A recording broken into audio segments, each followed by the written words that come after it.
All right, there you have it. The Speaker of the House of Representatives, Honorable Femi Gbajabiamila, on the efforts of Nigeria and what the lawmakers hope that will happen in a couple of days. Well, let's get some insight on what this means for Nigerians living in Ukraine, the situation, how much of escalation we could be expecting from this, especially from the interventions of across the world. Look, when these kind of things happen, we're not living in isolation. We're part of the global community, and we need to be concerned as much as some Nigerians will be in Ukraine, and we also are concerned about what is happening in that country and for the citizens of that country. Let's first and foremost get some insight from Professor or Associate Professor of History and International Relations in the University of Lagos, Dr. Dapo Thomas joins us via Zoom. Thank you so much, Dr. Thomas, for joining us tonight. Give us a sense of where to go at this kind of situation when there are fears of being caught in the crossfire. What do you think is needed? The standard procedure that governments need to take to ensure that citizens of Nigeria, for example, are not injured or killed or caught in the crossfire, as the case may be? Well, I think the international standard is that the safety of the passengers, because all commercial flights have been suspended, the safety of the passengers or the safety of any plane at all has to be guaranteed by both countries involved in the conflict. I mean, Ukraine and Russia especially. As at now, I doubt sincerely if that guarantee can be given by Russia because they are not ready to even allow any kind of flight, understand, as at now, because now there is aerial bombardment in Ukraine.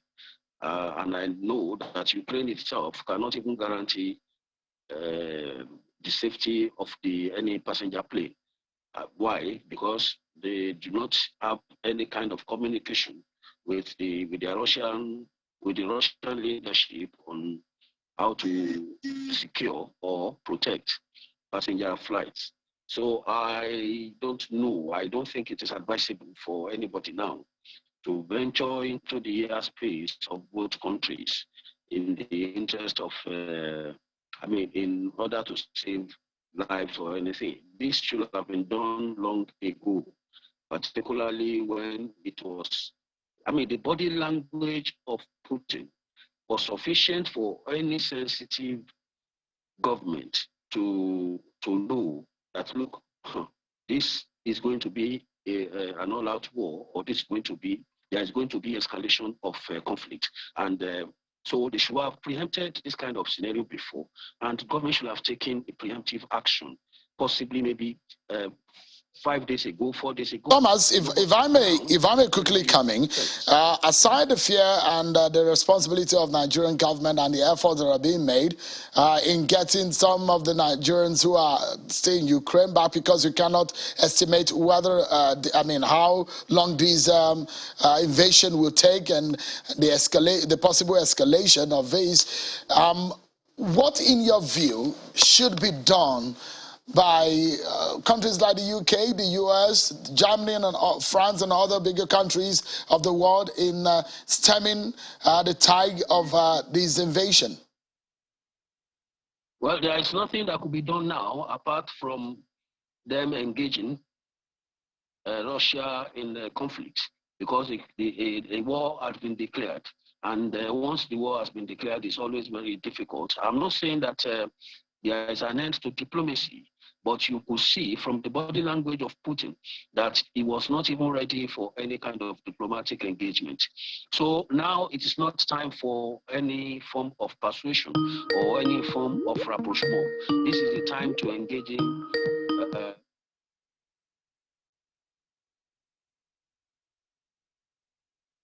the objective there is to defend Ukraine sovereignty, and not to engage Russia in any conflict or any war.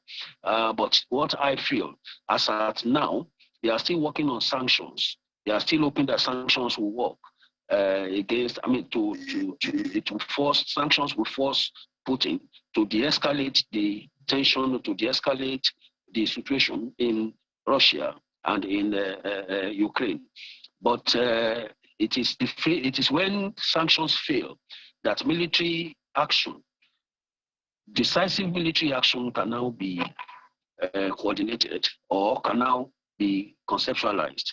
As at now, I would not allow further escalation because now, apart from what Putin did in the morning, what Russia did in the morning, I think there is a kind of reduction in the area bombardment and in the attacks. But the ones carried out in the morning were sufficient enough to suggest that Putin actually means business. I think it was a warning. It was a warning salvo that he fired, and that he was ready to go the whole hog. And in any case, he has even threatened that any nation that interferes in this particular scenario, any nation that attempts to stop Russia from achieving its objective of dealing with Ukraine, that country is going to find itself in a very serious situation. So for now, let them continue. All right, Dr. Thomas, it seems to be some interference in the audio line, but I mean, if you erase that, and I can just get your final thought on this very one. If history has taught us any lesson, we'll know that when it involves this country, the history of the USSR, what happened in the early 90s, and some of the past wars that we have seen in human history, the prayers are that this kind of situation needs to be stemmed, or I mean, will forbid any kind of escalation. But going forward, what would you suggest on the part of Nigerian government to ensure that we are somewhat insulated from this kind of situation, God forbid any escalation?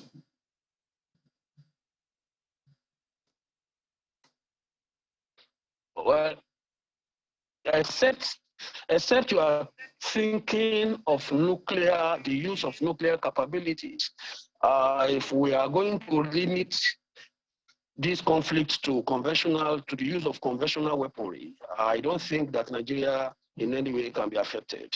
Going by geography, I don't think it will be affected. But well, it has wider range, so it's very difficult. So except the nuclear capabilities are deployed, into these conflicts, I don't think Nigeria is any way under any kind of threat from Ukraine. I mean, from whatever is happening now in the Eastern European country.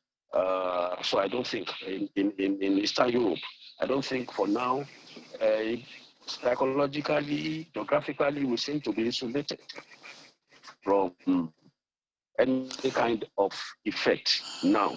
But the moment the countries involved deploy nuclear capabilities, then no nation is safe in the world. No nation is safe in the world. God forbid that happens, but we really do wish some of our brothers and sisters who are in Ukraine are able to be evacuated and returned to us safely. And we do hope that the situation and the escalation there in Ukraine will be stemmed so that every life is protected. Thank you so much, Dr. Dapo Thomas, for joining us tonight.